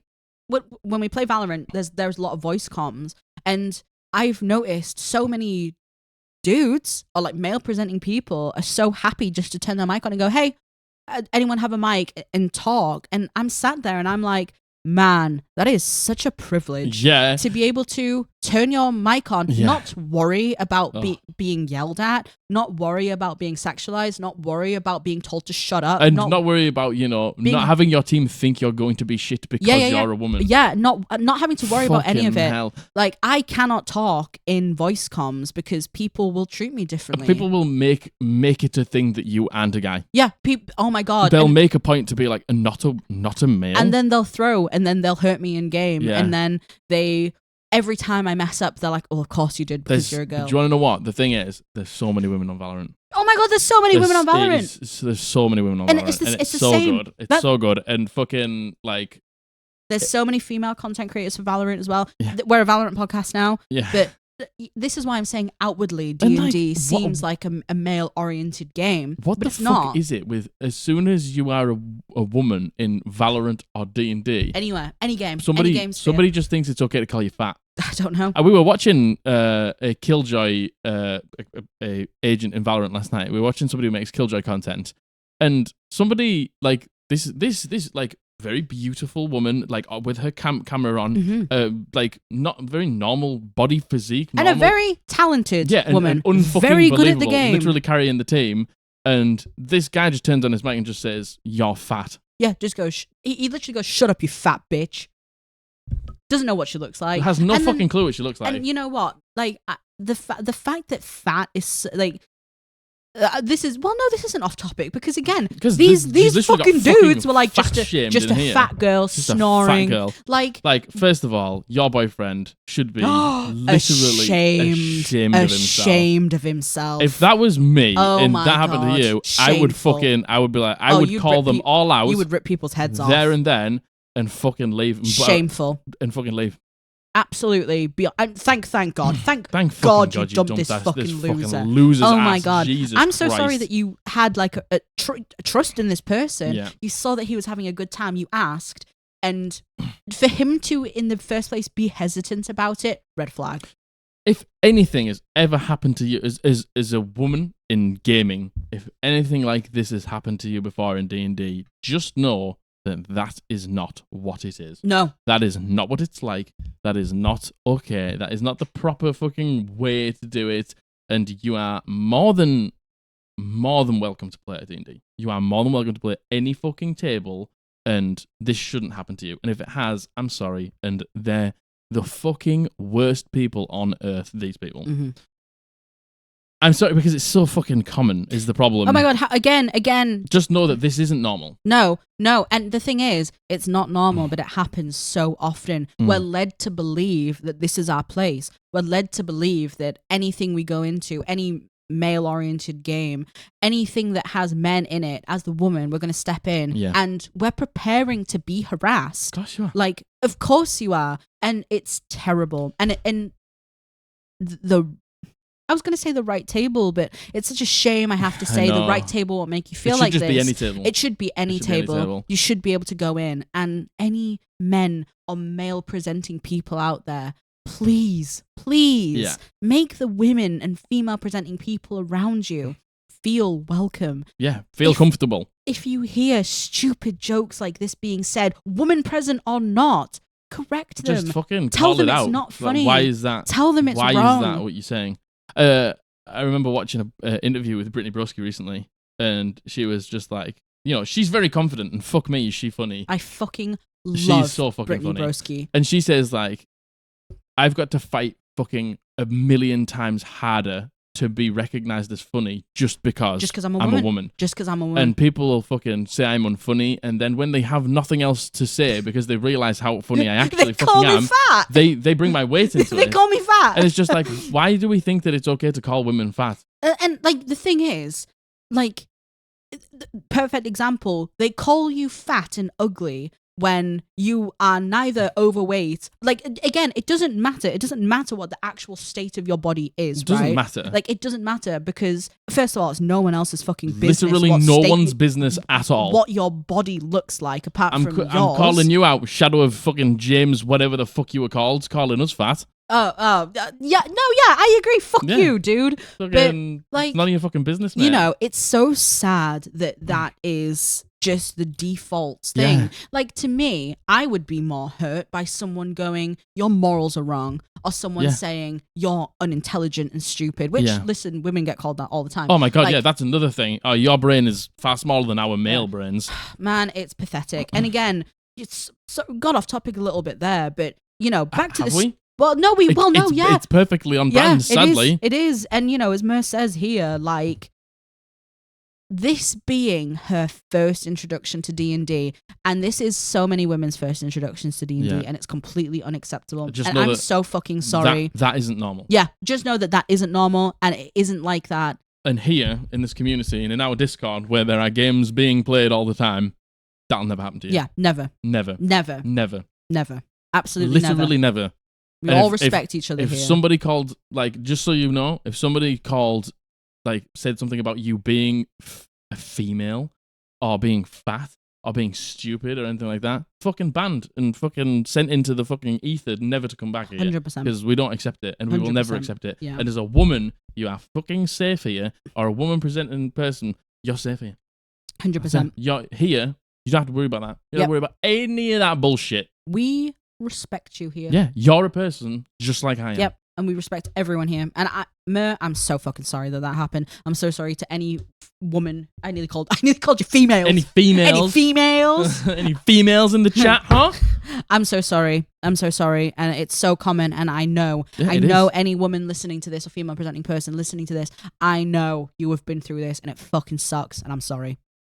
And hopefully, it will change, and it will only change if men stand up for us, and we stand up for ourselves. And if any guys have ever thought that saying things like, ooh, a female, it's just like, even if you think it's a joke, it's not. It's like, you are making it so fucking hard for that woman to just exist. Just exist. Space. It's so hard to just Don't exist. make the fact that they are a woman or a female presenting person a thing. Yeah. Because they don't want that. Nope.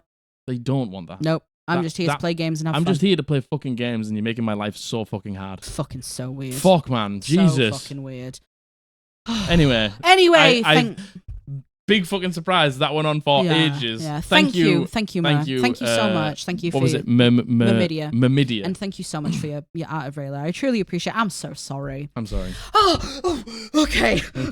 All right. We're on to a wholesome one. Everyone breathe. Oh my God, how are we doing? In through the nose, out through the mouth. Oh my good God. Are you ready? Ground yourself. We haven't done it in a little while. Yeah, have a drink. Oh. There's water on my screen. Hydrate to watch the hate away. Oh my god. Because there's a lot of hatred. Fucking hell. I feel like we've tried to steer clear of some of those for a little while. Yeah. Like, but, I think it's about time we brought light to it yet again. It is. It's important. It's important to share stories like that so people know that isn't fucking normal. Yeah, and anyone who... I know no one in our community feels like that. No. Anyone who stumbles upon this video and is thinking that, like, that's not a normal way to treat people, and you really need to reevaluate yourself if you think it is. You do, yeah. You truly do. With the fucking rise of people like scumbags like Andrew Tate and fucking Aiden Ross and all of his other little fucking minions who just want to fucking have a piece of him, like, we have to fucking fight. Yeah, we do. We have to do something. We have to try. We have to, like, make an effort. Because otherwise, we're just going to go back in time to a far worse time than it is now, and it's not great now, baby. Yeah, believe me, it's already happening. It's already happening. We're already losing it. Everything that's happening in America. For the fucking women around you, fight for them and fucking make your voice heard and do everything you can. Okay, nice. Thank you. This is wholesome number 2. You know what? This we're going back to the days of ye old and episodes being long. This is going to be a long episode. Sorry, but I know you don't care. I know you're like. Oh my God! Quentin Reviews released his final video on Sam and Cat. It's 6 hours long. I don't know if anyone watches Quentin Reviews here. So happy. I understand what it's like to be so happy when the people you like online release long videos. It's so exciting. But it's like, the thing is, right? Quentin Reviews releases a 6-hour video. Yep. Every year, maybe. Yeah.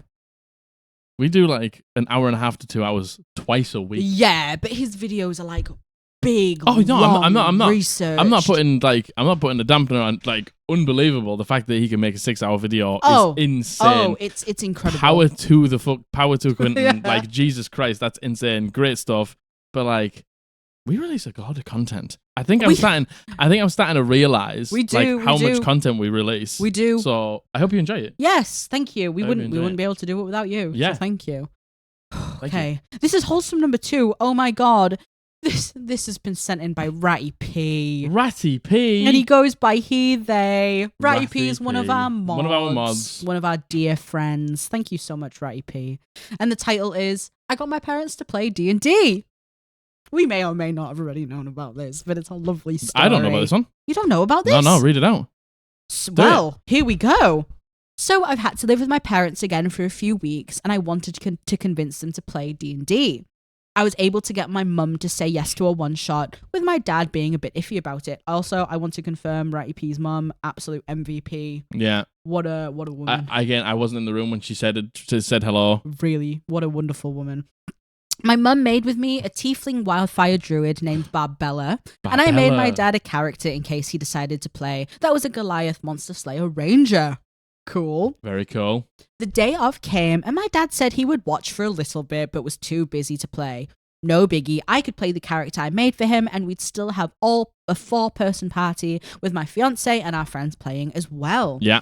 We started the session a transport quest of a powerful magical artifact at the behest of a great wizard in a spire atop a nearby mountain. I was trying to give them a relatively generic D&D experience to let them really feel the game. Not wrong with that. Hey, literally. For a one-shot to get somebody into D&D to just figure out how it works, 100%. shit like that's perfect. Perfect. My dad ended up taking the character sheet I made for him and played nearly the whole 3 hours session. We had a combat against a giant, they freed a bunch of magical creatures for a black market, and plotted to outsmart a young dragon, which they nearly succeeded. Nearly. We ended our 1-shot, now 2-shot, with everyone having loads of fun, getting ready to take on a young black dragon, and my parents telling me that we'll plan to finish when they get back from vacation. The style of 1-shot with several combats was very new to me DM-wise, and I'm quite proud of being able to pull it off and give my parents a solid introduction to the game. I'll update again when we finish our short D&D story, and we'll see what becomes of the magical artifact they are set to deliver, assuming they survive the dragon.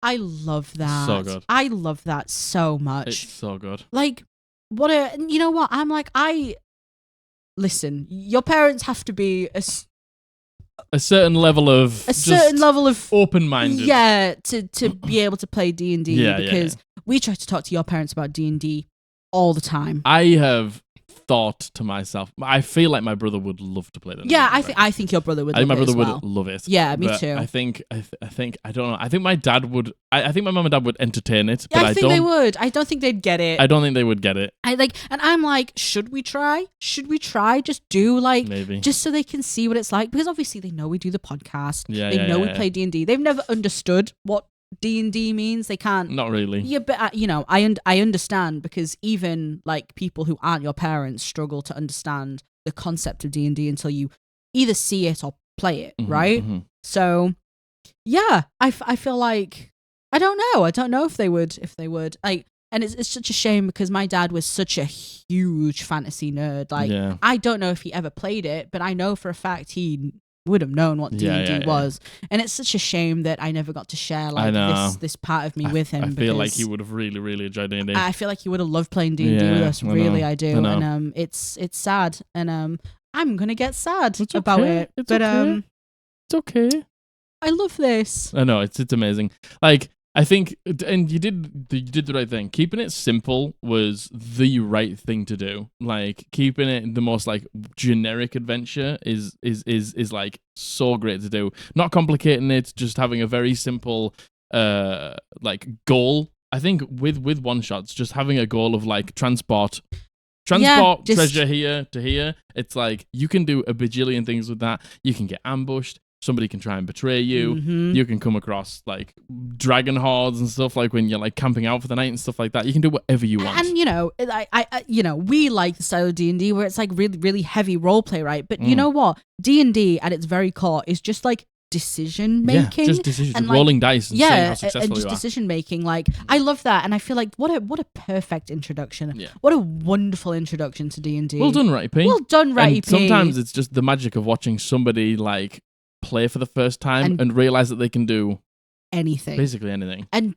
to see them get it. Yeah, like, how many times have you tried to explain it to someone who doesn't know and they don't get it, and then seeing them get it, seeing it like, oh, so you're telling me I can go up and try and chop the giant's leg off, and it's like, yeah, awesome.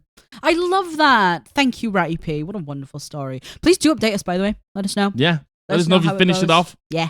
I want to know. I want to know if they fought the young black dragon. Me too. Black dragons are, in my opinion, the coolest dragons. Agreed. The swamp-dwelling, acid-vomiting, like Vorugol from Vox Machina Season 2. The black dragon. Vorugol. Yes, I'm so like, sorry. And all of the like acid bubbling out of its mouth and stuff like that. Oh, so cool. I agree. So visual, and just anything that looks black. Yeah. Instantly cool. Agreed. Instantly cool. Totally a dragon that's black, like shadow dragons as well. Oh. Very cool. Very cool. So cool. Thank you so much, Ratty P. Cheers, Ratty P. Cheers, Ratty P. All right, we're back onto horror. We're back here. We're back onto horror. I'm so sorry. We're back onto horror stories. Are you ready? It always feels so bad when we cycle back round. Buckle up, baby. Get buckled. So this story has been sent in by Anonymous, and they go by they, them. Thank you, Anonymous, they, them. Thank you so much, Anonymous. The title is DM asks for character goals, but then makes them impossible to reach. The first ever campaign I played in, I was a wood elf druid. Since it was then the entire group's. I'm so sorry. It was the entire group's first time playing during our session 0. The DM asked us what our goals for our characters were. Yeah. Things like, I want my character to be an expert archer, or my character wants to meet the god they worship. Yeah. The only thing I mentioned was that I wanted my character to befriend a Pegasus, as the goddess I worshipped was the goddess of Pegasi. What I wish I knew then was that my DM had a DM versus player mentality. Yep. What a lovely goal. Cool little goal. Yeah. You just wanted to befriend a Pegasus. Befriend a Pegasus. I love that. Nothing crazy. Yeah. Nothing more, nothing less. Nothing more, nothing less. Just a Pegasus. Just, remember Fey Dragons? Yeah. Lima's Fey Dragon. Lima and the Fey Dragons. It can be something. It can be something. Rosebud. Yeah, it can be something nice and chill. Yeah. Fast forward a few months and we reach a corrupt holy state where we end up rescuing a Pegasus that we named Sus.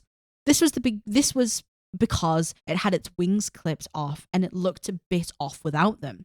It was made clear that finding a Pegasus in the material plane was nigh on impossible, and that this would be pretty much my only opportunity to see one. After snooping around and escaping, we found the wings, and with a little magic and good rolls, we managed to reattach the wings. Nice. At the time, it was plainly stated that he could still not fly. This was due to balance reasons, as we were still pretty low level. Yeah, cool. And my DM mentioned that with the time and practice, I would be able to teach the Pegasus how to fly again. So that's what we did. Very, very cool. Very cool. I love that. Being able, having the goal to be able to teach it how to fly again. All is well until in the next town, a mysterious unknown entity kidnapped Sus. None of my party found that this was a priority, so my character went off in search of him on her own. She eventually found him bloodied and his wings clipped off once again. I soon found myself surrounded by an entire army from the nation we escaped months prior and 3 firewalls. Feeling hopeless, I surrendered, and instead of taking me hostage, they killed Sus, summoned a god, which resulted in my character being branded and forced to never speak. When I asked my DM why he did this, he simply responded with, "You didn't think it would be that easy, did you?" Oh, God. The party and I were fed up with him shutting down our characters and ended up starting our own campaign without him. That. Why did you ask? Why did you ask what they wanted? Why did you make it? Why did you say in session 0, what's everyone's goals? Did you do it just so you could take it away from them? Did you do this to anyone else? Did you literally ask so you could let them get really close and then shit on them? Is that why you ask? That's the definition of DM versus player. 100%. The definition of being there's this thing of the DM gives and the DM takes. And it's that is just a pathetic mindset to take. It's the whole point is maybe it takes a while to get the Pegasus. Maybe they went through an entire dungeon to get to the Pegasus. They went through this corrupted holy city, and then they finally found this injured Pegasus, and then they found the wings, and then they attached them again. It's there's all of the fight to get it. So why let them get it and then just take it away? Why? And literally, one of the stories we read out earlier about the party cat Rhea, who the DM ended up loving. Yeah. People get really attached to their in-game companions. I would fucking hate it. I think I would cry. I think tears. I would cry. It's just so needlessly aggressive and so violent and so visceral. How cruel. It's how completely cruel. When I hear things like this, it's I'm gonna be mean here, so I'm just gonna say, you clearly have no fucking clue how to tell a good story. Totally. You rely on shock and nothing else to get across emotions. Totally. You can't. You're very emotionally unintelligent. Yeah, you're emotionally unintelligent to the point where you are oh well, they've had too much happiness. I need to make them sad. I need to make them sad now. So instead of I don't know, maybe the Pegasus wants to be reunited with its family, so they can't keep it right now. so they've got to return it to the family, something like that. Like, that's a great way of, like, not letting them have it right now. Yeah, and gently. Maybe it's a baby Pegasus that, needs its family. Yeah. It's like, okay, then we can maybe make friends with the Pegasus, a different Pegasus later down the line, because maybe we've when returned the it to the Pegasus family. is ready, like there's so many ways to do it. And then you know what, the whole you didn't think it would be that easy, did you? Like, that sullies everything you do from then on, by the way. Yeah. Like, the joy that person must have felt to be like, oh my god, yeah, this is my goal, this is here for me, I'm getting given this, and yes, it can't fly, but I'm looking forward to doing this. And it's like, why say that you could maybe teach them to fly? Yeah, what a terrible, awful way to break your trust with your players. Why are you saying, well, maybe with a bit of time you can teach how to fly? Because that fills the player with, first of all, a goal. Yeah. And, like, hope and ambition for their character.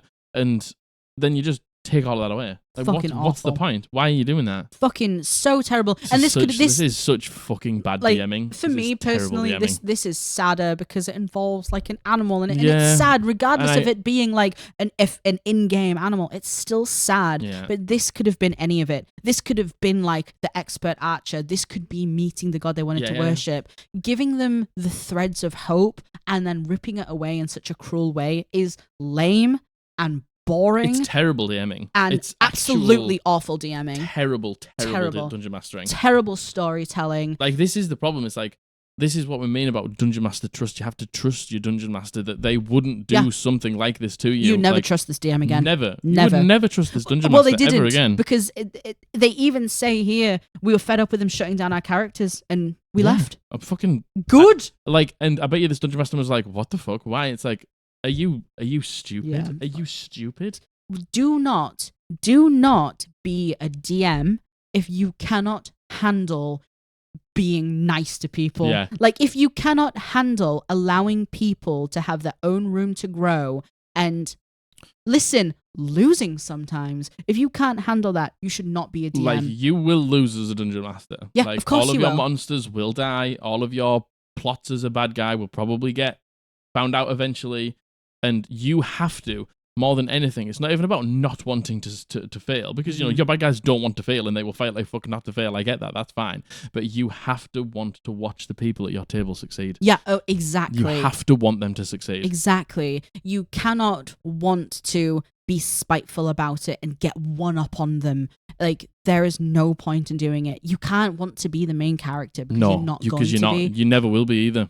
You have to support your players, and your players will do the same to you. Like, you know, when it comes to like video games and like there's the support role, and everyone wants to play the duelist in Valorant. Yeah. Everybody wants to play attack in Overwatch or whatever it is, and nobody wants to play support. Nobody wants to play tank. Nobody wants to play the characters that don't take all the glory. Yeah. As a dungeon master, that's you. That's you. That is you. Yeah. Yeah. That is what you are. You are the fucking backbone of the game. It's still fulfilling, but in a different way, and it will only be fulfilling if you want the people around you to succeed. Yeah. This is absolutely such a fucking terrible shit way to DM. It's a terrible way to DM. Awful. It's not even dungeon mastering. Cruel. It's just shitting on your players. Terrible. You are a fucking piece You're of the shit. worst. You're a terrible dungeon master. Yeah. You shouldn't do dungeon master. Yeah. Full stop. You shouldn't. Oh, I'm Because you sorry. clearly don't know okay? how. You clearly don't know how to yet, and you need to fucking learn a lesson. I'm before sorry you about try the again. Pegasus. I am. I'm sorry. I'm sorry. That sucks. Thank you so much for your submission. I'm glad you ditched this It's DM. like, the thing is, right, this DM literally asked the goals, so they knew. Why fucking ask? Yeah, wait, why ask? Why are you asking about the goals? I know why you're asking, so you can take it away. So pathetic. The worst. That's why you're asking. Boo. Terrible. Worst. You need to do some fucking soul searching. You need to do some reflecting on why you treat the people around you like this. You need to do some growing up. Boo. That's what you need to do. All right. Wholesome. Wholesome, please. This next wholesome one. Yeah. Yeah. This is pretty wholesome. It's pretty wholesome. It's pretty wholesome, right? It's pretty good. It's pretty wholesome. This got me. I'm not going to lie to you. This got me. So this one has been sent in by Spider, and they use all pronouns. So thank you, Spider. We've had a submission from Spider before, I think. I think we have. You know, I Spider's on our Discord. I actually reached out to Spider for a clarifying thing in this. After I'll explain that. Okay. I'll explain that. But this is from Spider. Okay. This is wholesome. Okay. So be ready. No dying Pegasuses. Been watching your show for a while now, and I don't know why it's been taking me this long to submit a story. Sometimes people just don't think to. Don't worry about it. If you've got a story, submit Send it in. Just submit it. Especially don't sit on the fence. Send it in. Send it in. Especially if it's going to make me cry. Especially if it's going to make Margaret cry. But mild spoilers for Curse of Strahd and content warning for NPC death and grief. If that doesn't say enough. Oh no. I ran Curse of Strahd over the course of a yearish, and one of the first things that happens upon entering Barovia is you learn about a woman whose daughter has run off and gone missing. This gets mostly brushed off until my party received an invite to dinner with Strahd. We made it a big affair, just dressing up despite playing virtually, and I used it as an opportunity to introduce the cast of Strahd's castle, one of whom was a ditzy human girl that my party immediately connected to the missing daughter. I really played up her naivety, referring to Strahd as like Prince Charming, making her theme song sound like the track to a fairy tale, etc. My party took an instant liking to her, but they ultimately decided against trying to rescue her right away because they felt it was too early in the campaign to anger Strahd. And I just dropped a big consequences of your actions bomb on them earlier during the dinner, so everyone was pretty on edge. The next time they visited Strahd's castle, several sessions later, they immediately asked if she was around. I'll be honest, I didn't really know what my answer would be until I started speaking. Let them save her? Sometimes that happens. Sometimes you just make those decisions. Yeah, sometimes you're not going to know until you get there and you're feeling the vibe of the room. The vibes are just right. Do I let them save her? Do I reveal her as a vampire? Yet, in that moment, I made a split-second decision. Strahd had attempted to turn her while the party was away. It hadn't worked, and she was dead. In brackets, I swear this turns wholesome soon. Naturally, my party was devastated by this news, and angry to learn that even though vampirism wasn't guaranteed in this universe, Strahd would still attempt it on someone who didn't know any better. The barbarian demanded what Strahd did with her body, and he told them that she was laid to rest in the catacombs, along with all of his other brides. The bard then surprised me and asked if they could go find her body and cast Speak with Dead. Of course I said yes. Her ghost appeared before them, and we all silently agreed to drop the 5 questions part of the spell. She started by asking why she was in the crypt, and the party realized that she didn't even know she was dead. Still trapped in that fairy tale princess mindset. Once again, without discussion, they made the decision not to tell her what had happened, instead saying that they'd just come to visit and they were glad that she was still enjoying her time at the castle.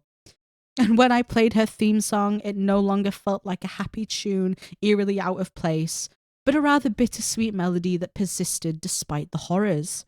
The spell ended with her saying that she felt tired, and my players said goodnight. And we were all holding tears back in real life. The moment was so spontaneous and heartfelt.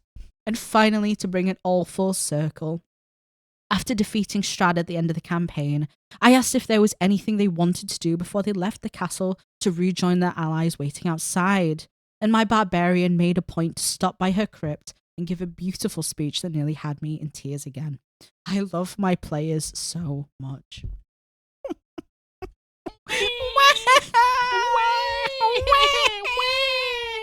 Wow. What a beautiful story. Good. Once again, this just speaks to how gentle people are. Yeah. Like, again, you hear all these horror stories about people being fucking dumbasses. I know. But then you have these great, fantastic, beautiful stories about people. Like, do you want to know what?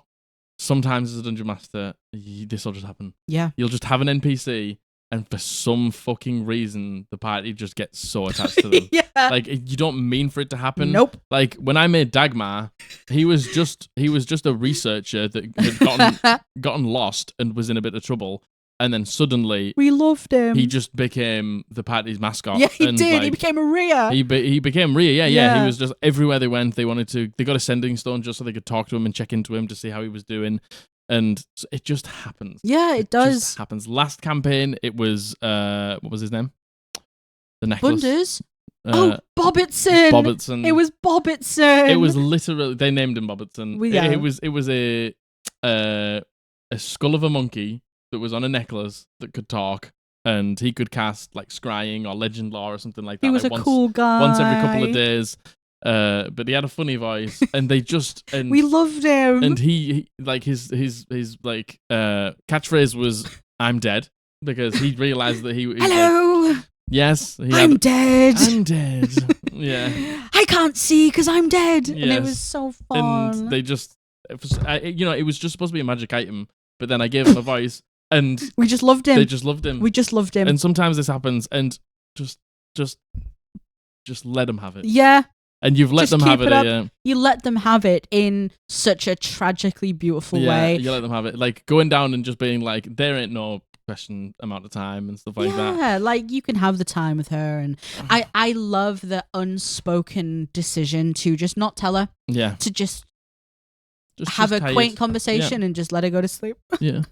And and by like thinking of like her theme song and making her like lovable, like the party wants to see her, and then like mourns her death, and then they've thought of like speeches for her and stuff like that. And, like, you've done a great job. I love that. You've done a fantastic. I love that so much. That's beautiful storytelling, and honestly, that's beautiful engagement from your players as well. Yeah. Oh my god. I'm sure you didn't expect your players to do this. That's it. You never do. You didn't expect the barbarian at the end to give the speech, and this is what I messaged Spider about. I was like, can you recall at all what the speech was? And unfortunately, this was a while ago, so no. But I was like, let's just add salt into the wounds. Let's see if we can get that speech, because it's sad. But what a beautiful story. What a lovely.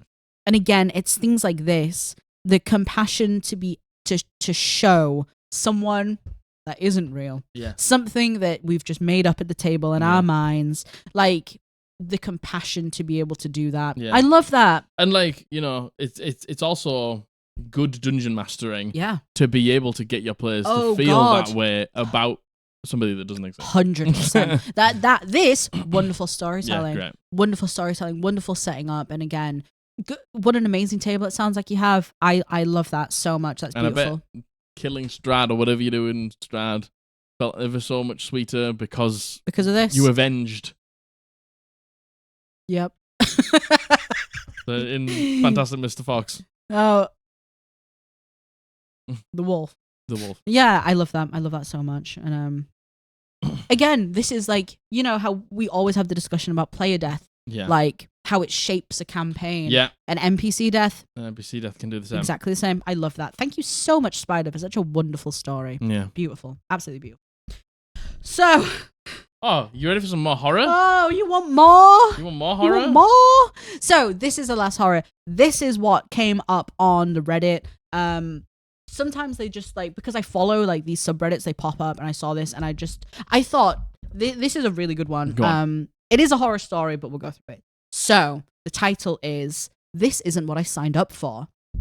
Old story, but it's somewhat soured me playing with this DM again.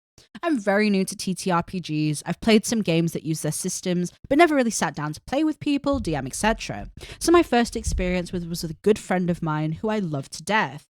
But I don't like how he DMs. That is a very common thing. Very common thing. Being friends with somebody but not liking D&D with them is very common. Very, very, very common thing.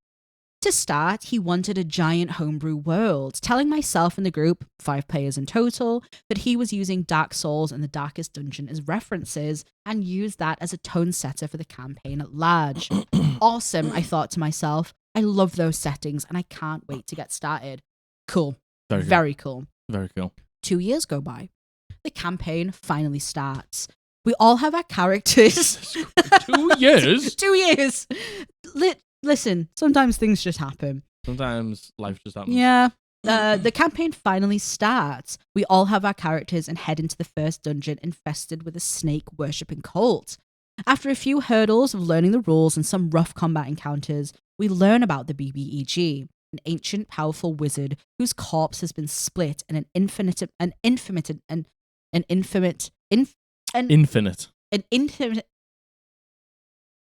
whose corpse has been split an infinite amount of times across the world. Very cool. Even something as a little finger can give even the most normal person extraordinary power. Like Vecna's hand. Very cool. And the church wants to collect it for safety. Yeah, okay, church. Sure, I see what the DM is putting down. End of the world scenario that we, the players, will unknowingly cause. I'm excited to see how this goes. The conversation was immediately led by meeting a character who talked in an exaggerated southern accent with a magical shopping mall named Whamlat. I was confused. Very confused. Whamlat. Not Walmart. Whamlat. Whamlat. Things like this just kept occurring. Cool story moments followed by cartoonish antics that made me feel like we had whiplash every session. The last time we played before taking an infinite hiatus, we were given a quest to find another corpse part. Rumours gathered around a forest far to the north of strange things happening. Spooky forest, love it. We then met with a giant rodent who was a powerful guardian of nature. It's just unfortunate that the only thing he could say was mustard due to a curse put on him. We eventually found out to lift the curse we needed ketchup. The ketchup was being guarded by 4 chickens in a cart. The enemies, like usual, didn't feel balanced to our level or our classes, but that was fine. After a 4-hour combat session, we were tired, frustrated, and just wanted this quest over. Inside the cart was a pair of pants. We haven't really played since.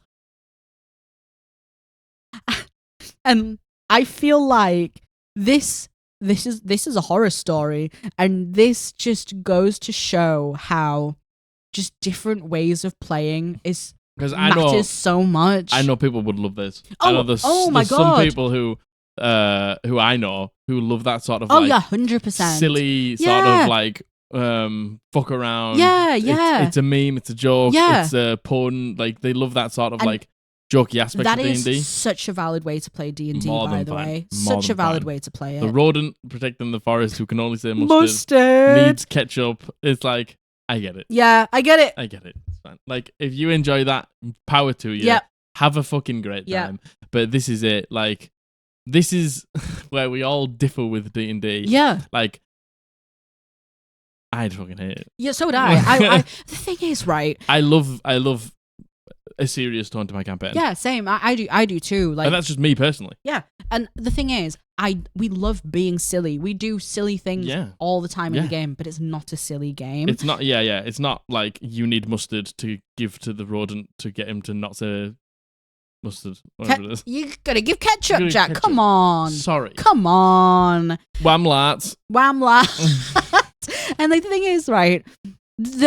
I think the worst thing about this is there was the elements of the serious, like, Dark Souls inspired game, and then to have, like, Opie says it very perfectly, the juxtaposition of then having these things. Like, I would be so frustrated because I would be like, I love this, the seriousness of this, and then to suddenly have to do that, and it sounds like everyone was frustrated, like, right? The whiplash is real. Like, to have the really serious tones followed by whamlat and mustard and ketchup. It ruins it, in my opinion. Yeah, it ruins sullies it. Yeah, it does.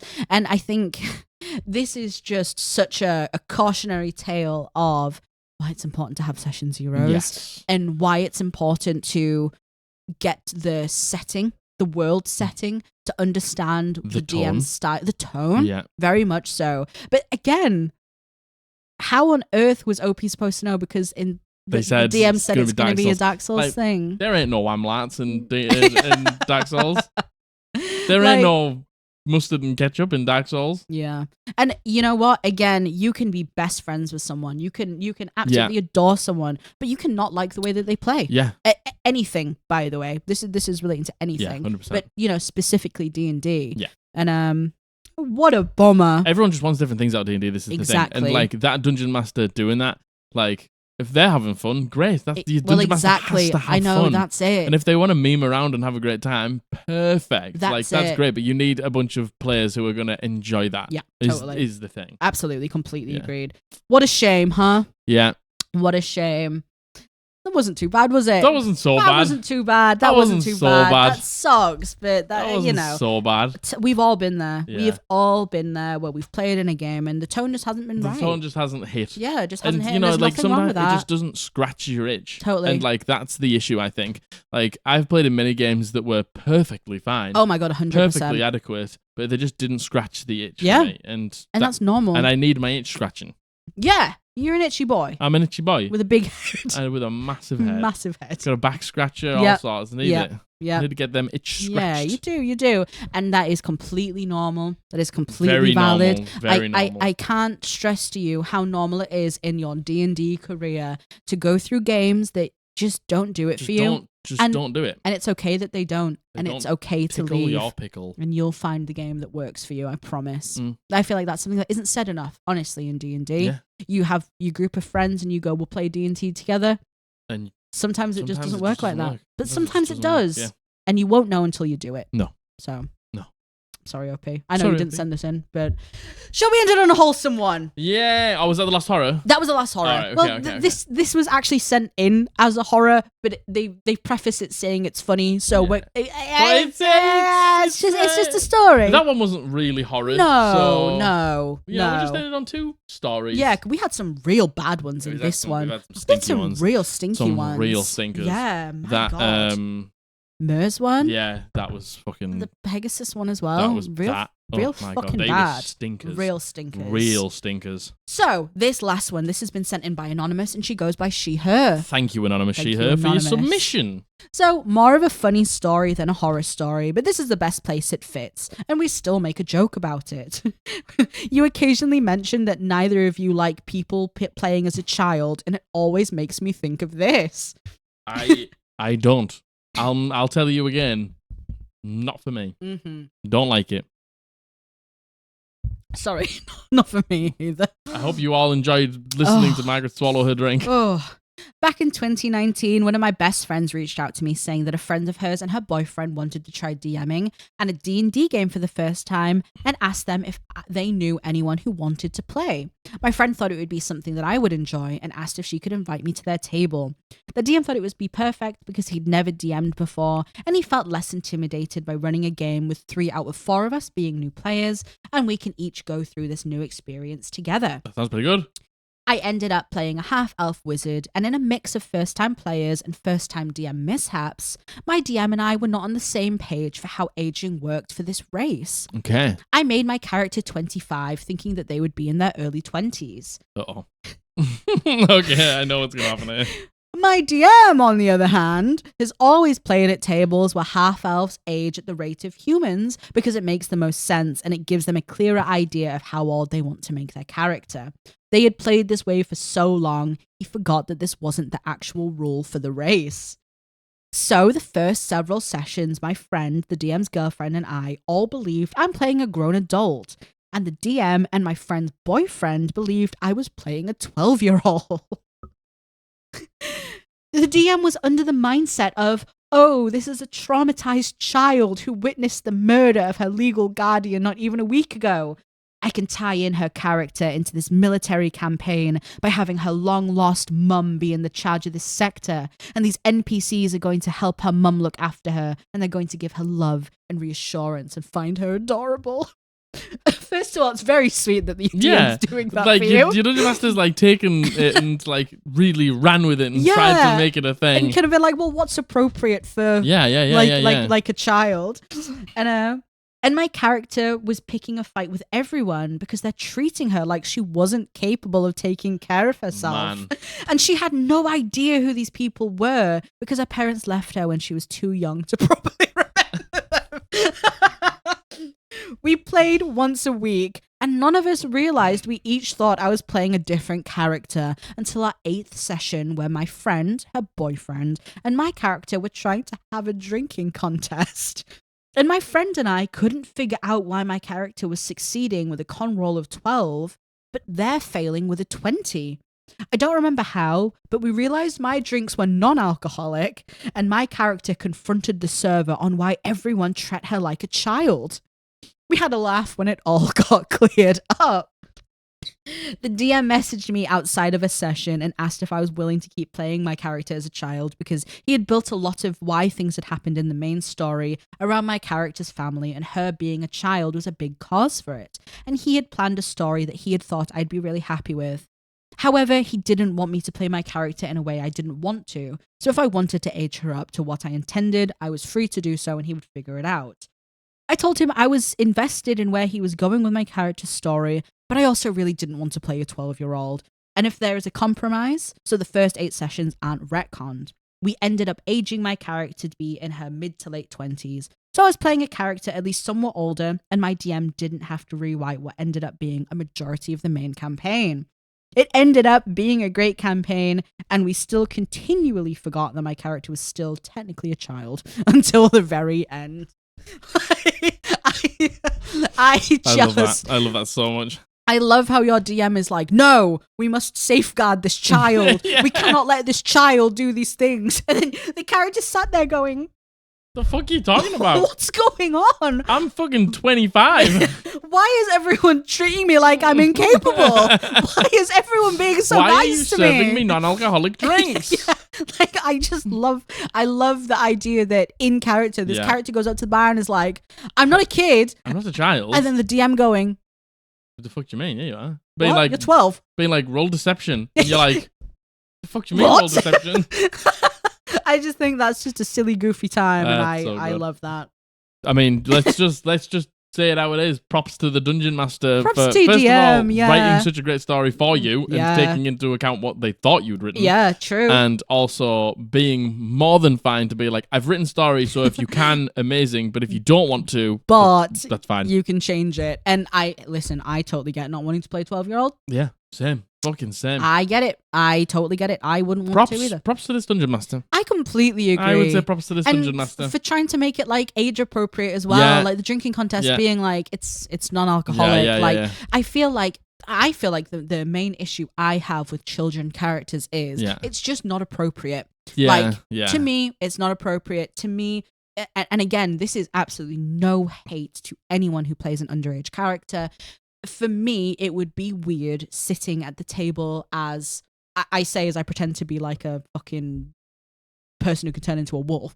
But like, you know, as a nearly 30-year-old where someone is pretending to be someone underage when we know the implications of what that is. That's the only reason for me. Something I just won't touch. Yeah. But God bless you, DM, for trying to... trying the best. Trying God bless so you, DM, hard. to really try and make this work for you. And I can't imagine, like, OP, were you sat there being like... How long did you feel like you thought it for? Well, it was 8 sessions. It was 8 sessions They found out in the 8th session. Did you have, like, an inkling before? Yeah. Were you like... Like, was there ever any inkling of being like... But then again, if it's just subtle things, people just trying to look after you, did you think that he was like being like too hands-on with you? How did you as a player think? What did you think of this? When actually it turns out your DM was actually being a wonderful DM. Were you like, this dude's being really weird.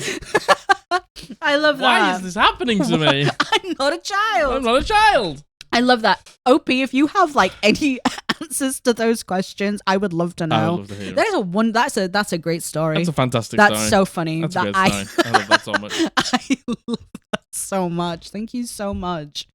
And that's it. We ended on a nice one. It was a good one. The last two weren't really that bad. No, agreed. The last ones. Listen, when you have fucking absolute when you got shitters like the ones we had before, absolute total shitters. I hope everyone's living on a brighter note, living on a happy note. Yeah, and that's why we like to do it like this, because sometimes in the early days of reading out the horror stories, we would read out the most egregious, horrible shit, and we'd finish and be like, it was like we'd do like 8 or 9 of them in a row, and we'd just be like, this is the worst. It's nice to know that there is another side to it, because there is. Because there's a great side to Dungeons and Dragons. There's an amazing side, and that's why we're all here, because we love Dungeons. And the good outweighs the bad. Oh, big time! It always does. So I hope you enjoyed that. Yes. A bit of a longer episode for you today. Yes, I hope you enjoyed it. You're welcome. Do not forget. You hit your microphone. Oh my goodness. Thank you so much to everyone who has entered the Homebrew Challenge. Congratulations to the winner, the runners-up and the winner of this Homebrew Challenge for Corrupted Monster. And the new one. You have until Fair Monday. Necklace. Yep. Get out of here. Buy some merch. Oh. Buy some stuff from our Etsy store if you want to. Am I sweating? Today had to be the day I had my full forehead out, right? It's fine. You don't look sweaty. I don't? No. I feel it. Hit the thumbs up down below to like the video. Hit the bell to be notified when we upload a video on a Monday and a Thursday. Comment down below. Whatever you want. It helps the algorithm. Just say helping the algorithm if you want to. Start doing it. Someone the other day just said, yo, Yo, there you go. Perfect. Thank you. Just put a full stop. Yeah. Help us. Help us out. Call us fat. I don't care. Please don't. Subscribe if you have not. Join the Discord, all the good stuff. I love you very much. I love you very much. Bully loves you very much. Thank you so much to everyone who was in a watch party in a Discord. We host watch parties every Monday and Thursday when these go live. Join the Discord. Get ready for the crab rave. Yeah. We've been the Eldritch Podblast, and we're going to see you on Monday. Bye.